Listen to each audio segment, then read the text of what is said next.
Hello everyone, and welcome back.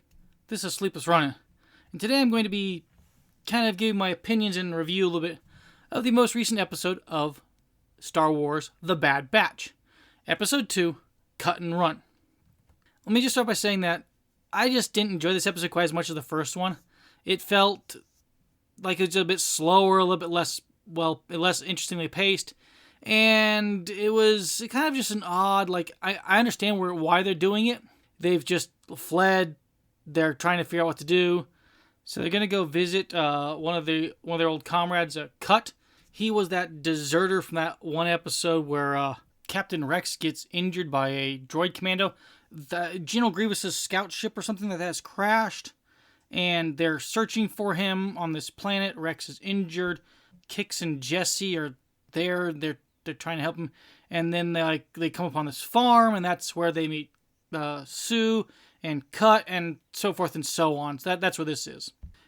Anyways, Cut's married to Sue.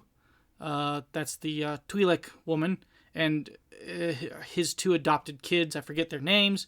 But anyways, they're going to go visit him on Seleucami because they're trying to figure out what to do. The interesting thing about this whole episode is that we start digging into a few things that we came up in The Mandalorian. In The Mandalorian, they talk about things like chain codes and so forth.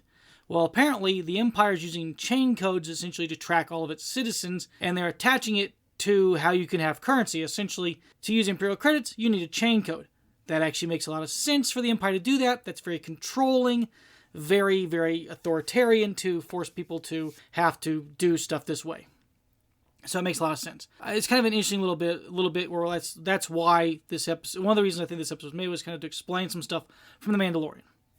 The other thing I kept thinking about during this entire episode was we're watching 4.5 clones. You know, that old movie, 3 Men and a Baby or whatever it was. That's kind of what this feels like. This is like 4 men and a female clone. It's weird because it's all about kind of showing that Hunter's going to have to learn how to do parenting or whatever or something when dealing with Omega. I don't know.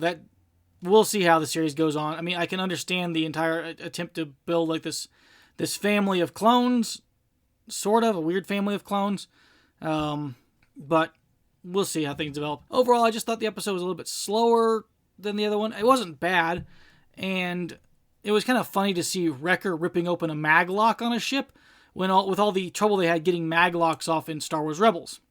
So I enjoyed the details of the whole thing. It was just overall, the episode felt a little bit slower.